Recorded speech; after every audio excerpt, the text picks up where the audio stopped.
I call you up. You go around, go around, go around, every party in LA.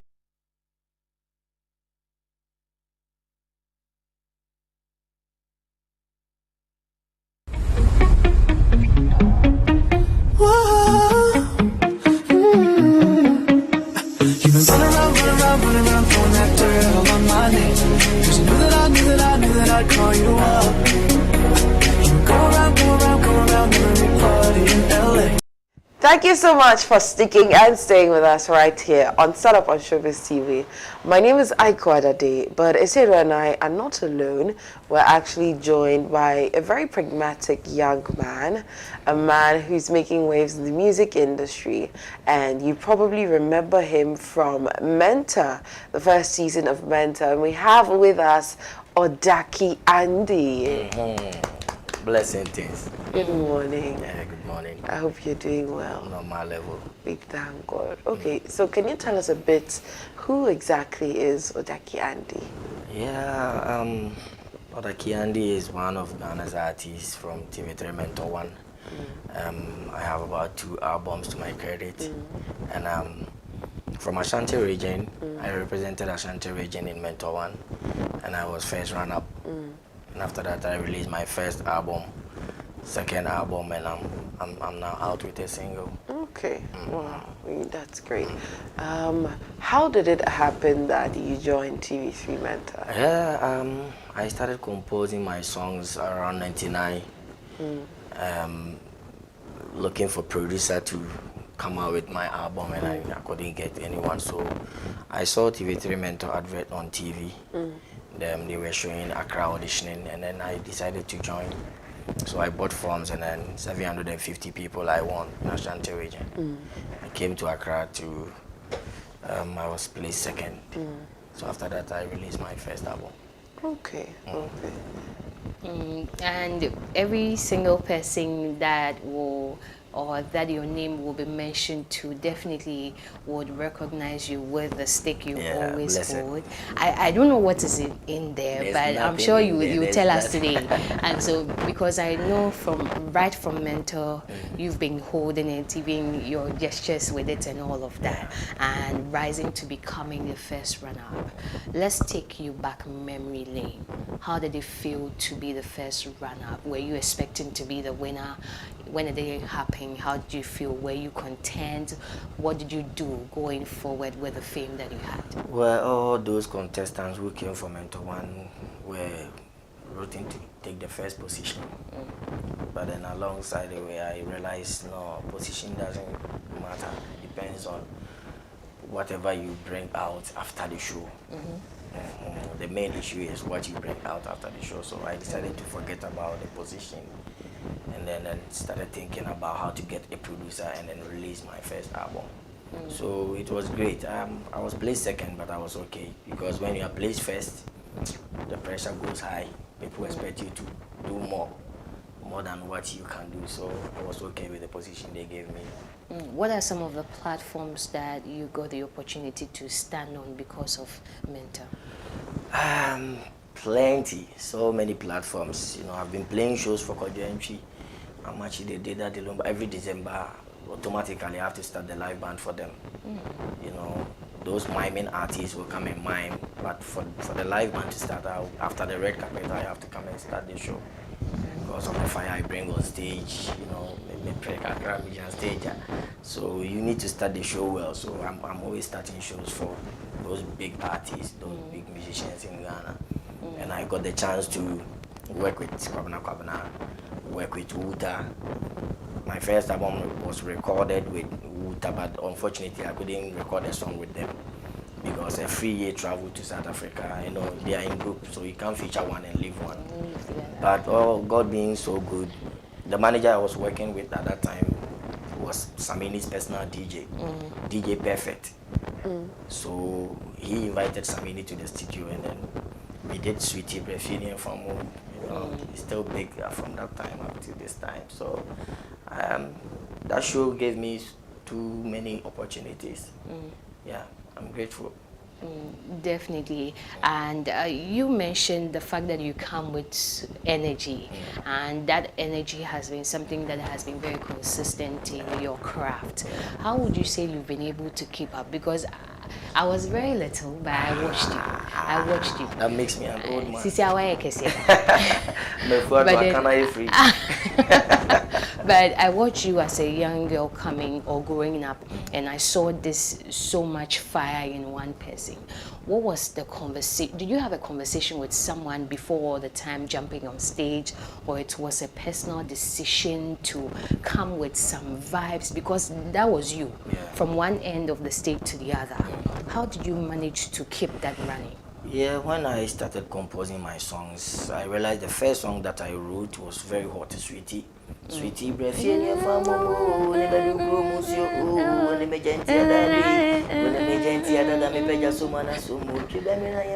very hot. So it was because I was looking up to some people like Beanie Man, Shampoo, Capleton. I was watching their videos, I was listening to them. So definitely I'll adopt something from them. You know, Capleton is the most hottest artist on stage in Jamaica. And then Beanie Man to Shampoo, then Shaggy, you know, I copied something from them. That's how come anytime I climb the stage, it's fire. You mentioned in an interview that at a point in time you had to switch moves to even be a barber to support the whole music journey. Was it, what was that? What was the decision making for you? Because this is you. Was it before Mentor or it was after Mentor? How did you even arrive at that decision? Was it hard? My family is that type that will always force you to go to school because they want you to become a doctor, they want you to become a lawyer, and then, you know, all of it. I tried. My grandmom was a member of Menshi at Tenyom, and then coming to my father's side, Ochame Kwame is my cousin. So Ochame Kwame and the brothers, they are from my father's side, and then my grandmom too was doing music. So growing up, I felt the music in my system. So when I decided to do music, the family wasn't in support. So after secondary school, I decided to find a way to get my money and record myself. So that is how come I decided to learn how to shave people and get money, and then book a studio and record my song Sweetie. So I became a barber before Mentor House. Before Mentor? Yes. Is this something that is how come I got money to record all those songs that I released for my first album. So you're a professional barber? Yes, of course. Okay. Everywhere.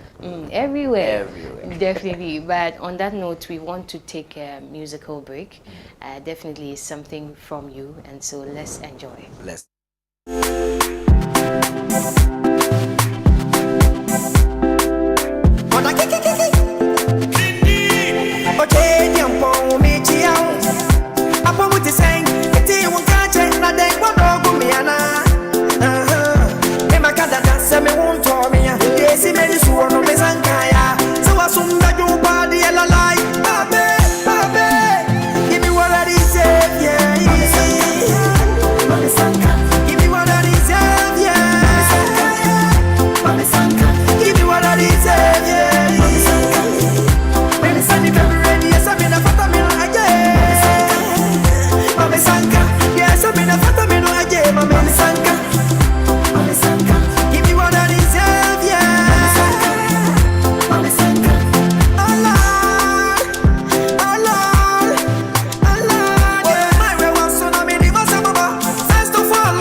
Sanka.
Wow, I mean, looking at you, I'm just reminiscing, you know, moments seeing you on TV, right from Mentor, every single project I've seen you on.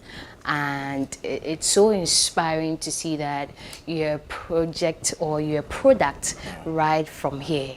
And we love you just the way you are. We just want to go into a little bit of your challenges. I know that it's been a long time coming, and it's not a smooth road. Are there challenges? Very rough. Can you share? We want to get into it. Well, coming from a media house, it was difficult for other media houses to promote me. A media house? No. Please, let's be all clear about it. Yeah, coming from So you were...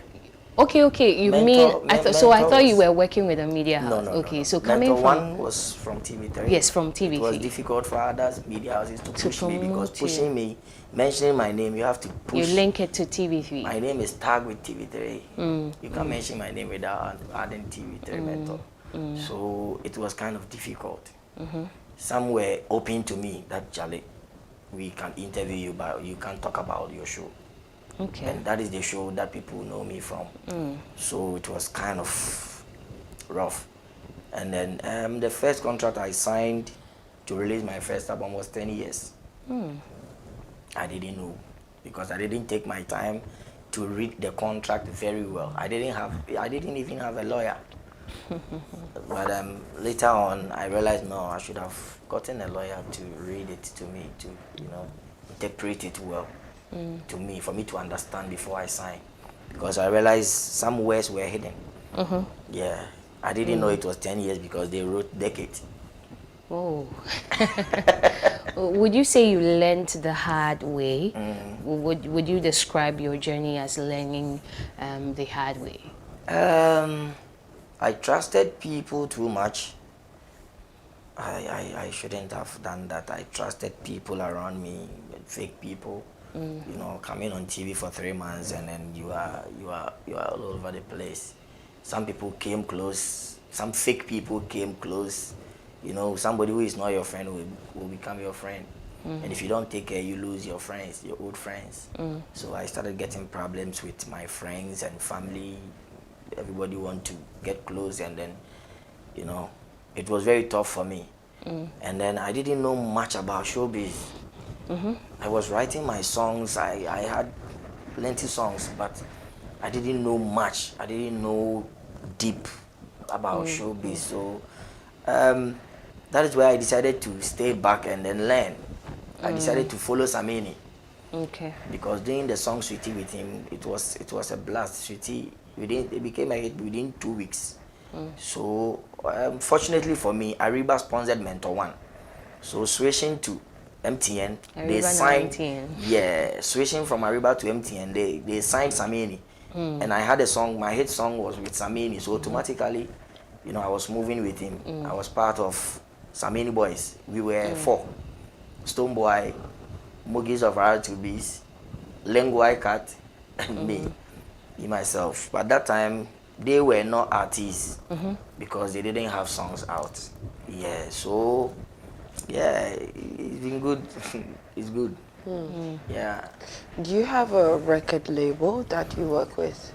Yeah, right now it's my own record label, Firehouse Music, which being managed by Motmo Entertainment.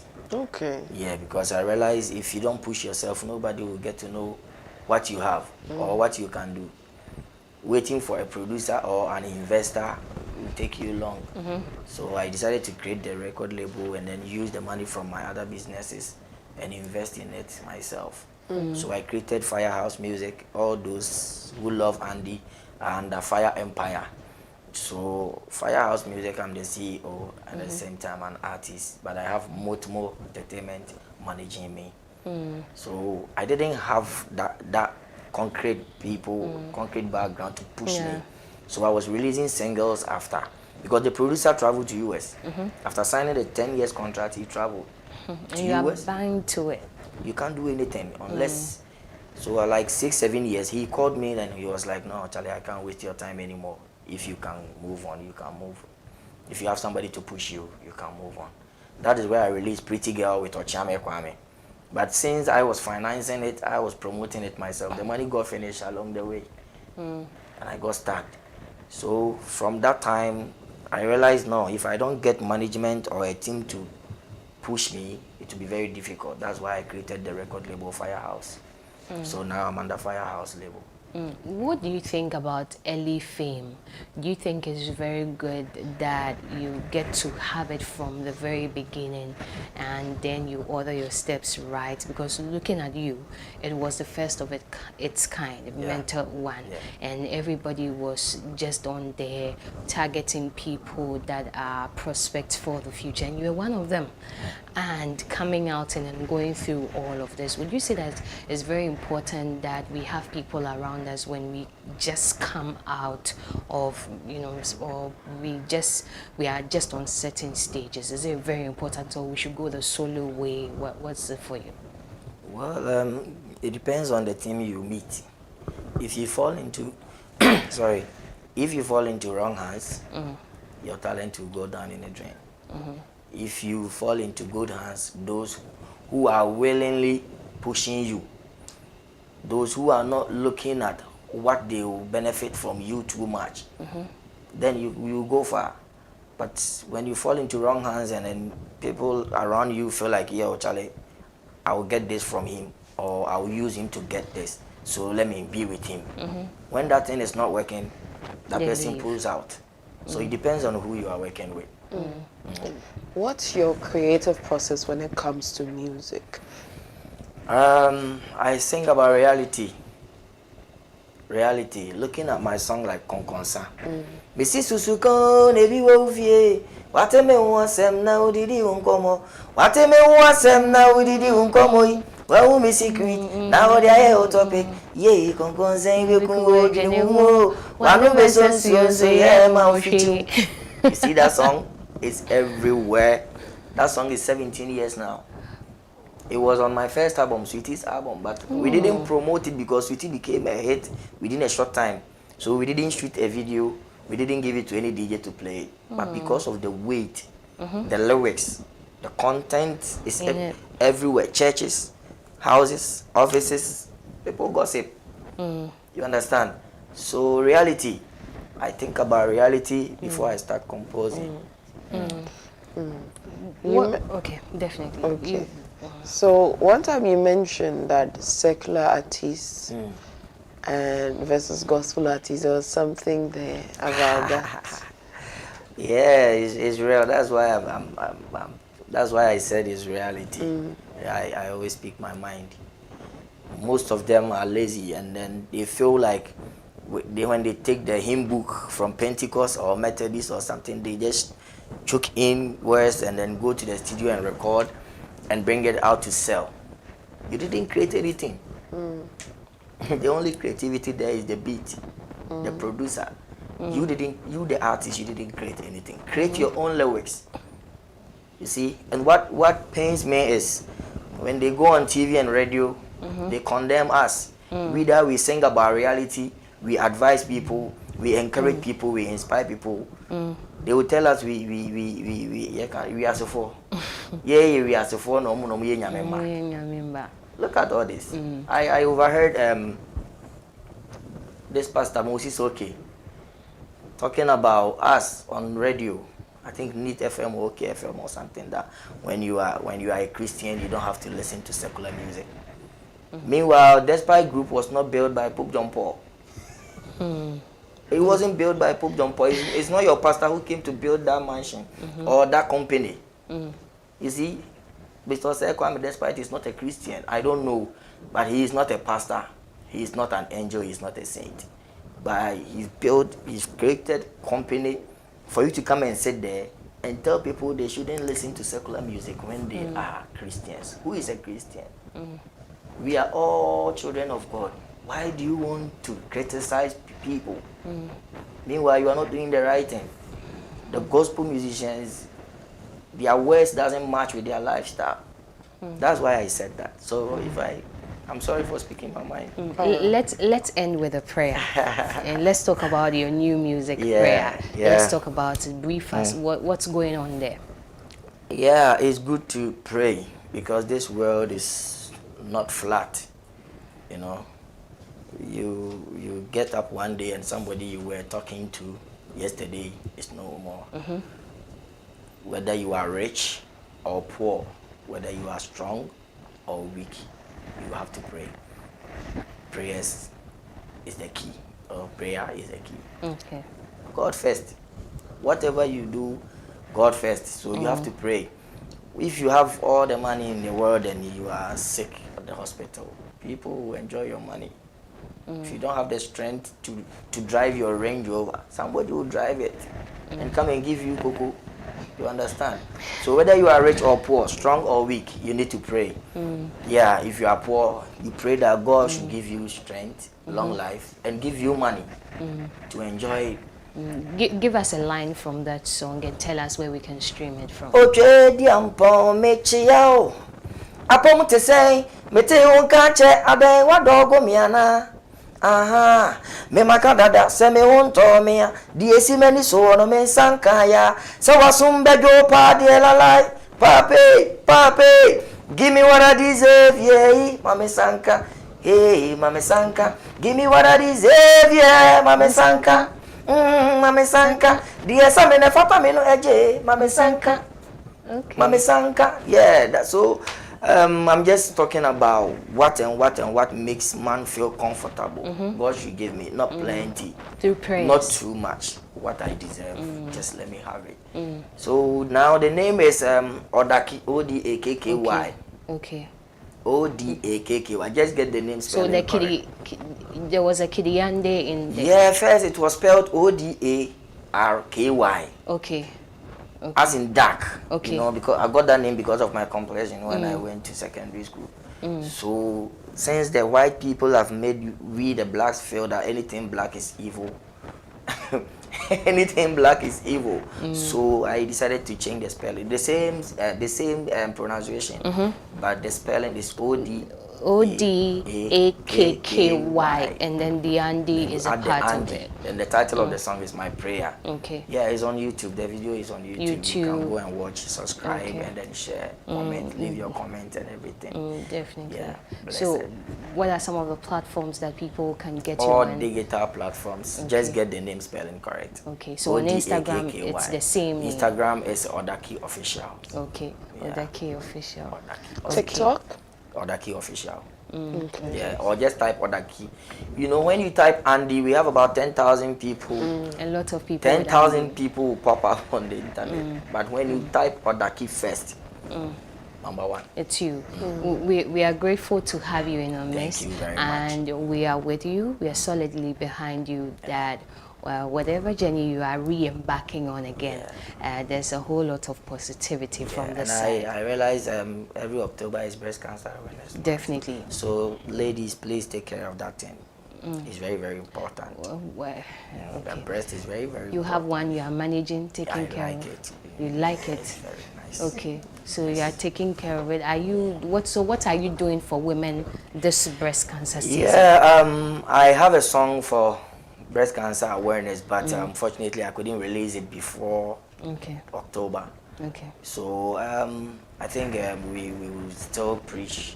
We will still talk about it to the people who doesn't know about breast cancer. Since I'm going on a media tour, as I've said it now, wherever I go, I will tell them to take care of it. That's the first food when you come on earth. Okay, I see. We'll definitely take good care of it, but please take good care of yourself too. Yeah, thank you very much. Because once you have life, then you can enjoy it. Yeah, I want to put a number out. Definitely, please put it out there. You know, it's a live band thing. Okay. So you can holler on 0246-595-007. Okay, please let's take it again. 0246-595-007. Okay, definitely, and we are hoping that people can reach you out. And then please help push my prayer. Definitely. You don't need to bow down in the morning when you are supposed to be at the office. You don't have to spend hours praying. Just put it on your phone, put on your earpiece, play it in your car. His prayers. People can connect to it. Yes. Definitely. This is Odake and Andy, and we know him right from Mentor. Even after Mentor, he has life going on. So right now it's beyond the Mentor, and he has his new song out there, Prayer. And so we hope that you stream it. We're going on a musical break. We'll be back shortly. I for make you go away, I decrease all